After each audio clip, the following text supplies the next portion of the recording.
ಯಾರ್ ಗುರು ಹೇಳುದು ತುಮಕೂರಲ್ಲಿ ಯಾವುದೇ ಪ್ಲೇಸ್ ಇಲ್ಲ ಸುತ್ತಾಡಕ್ಕೆ ಅಂತ ಹೇಳ್ಬಿಟ್ಟು. ಎಷ್ಟೊಂದ್ ಜನ ಹೇಳ್ತಾರೆ ತುಮಕೂರಲ್ಲಿ ಯಾವುದೇ ಪ್ಲೇಸ್ ಇಲ್ಲ, ಎಲ್ಲೂ ಸುತ್ತಾಡಕ್ಕೆ ಒಂದು ಸಕ್ಕದಾಗಿರುವಂತ ಜಾಗ ಇಲ್ಲ ಅಂತ ಹೇಳ್ತಾರೆ. ಸೊ ನನಗಂತೂ ಅವತ್ತು ನೆನಪು ಬಂದಿದ್ದು ಒಂದೇ ಒಂದು. ಸೊ ನಮ್ಮ ದೇವರಾಯನ ದುರ್ಗ. ಆ ಒಂದು ದೇವರಾಯನ ದುರ್ಗದಲ್ಲಿ ನಿಜವಾಗ್ಲೂ ಈಗ ಹೋದ್ರೆ ಅಟ್ ಪ್ರೆಸೆಂಟು ನಾನು ಇವತ್ತು ಸಂಜೆ ಹೋಗಿ ಬರೋಣ ಅಂತ ಹೇಳ್ಬಿಟ್ಟು ಹೊರಟೆ. ಸೊ ಈ ಒಂದು ಜಡಿ ಮಳೆಯಲ್ಲಿ ಆ ಒಂದು ದೇವರಾಯನ ದುರ್ಗ ಎಷ್ಟು ಸಕ್ಕದಾಗಿ ಕಾಣ್ತು ಅಂತಂದರೆ ಸ್ವರ್ಗ. ನಮ್ಮ ತುಮಕೂರಿಗೆ ಒಂದು ಸ್ವರ್ಗ ಅಂತಲೇ ಹೇಳ್ಬೋದು, ಅಷ್ಟು ಸಕ್ಕದಾಗಿದೆ. ಸೊ ನೀವೇನಾದರೂ ವಿಸಿಟ್ ಮಾಡ್ತೀರಾ ಅಂದರೆ ಸೊ ಬರ್ಬೋದು, ನೀವು ಈಗ ಬರ್ಬೋದು.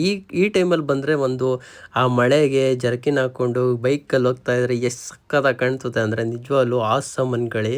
ಸೊ ನಾನಂತೂ ಹೋಗಿ ಬಂದು ತುಂಬ ಖುಷಿಪಟ್ಟೆ. ಸೊ ನೀವು ಬನ್ನಿ, ಎಂಜಾಯ್ ಮಾಡಿ.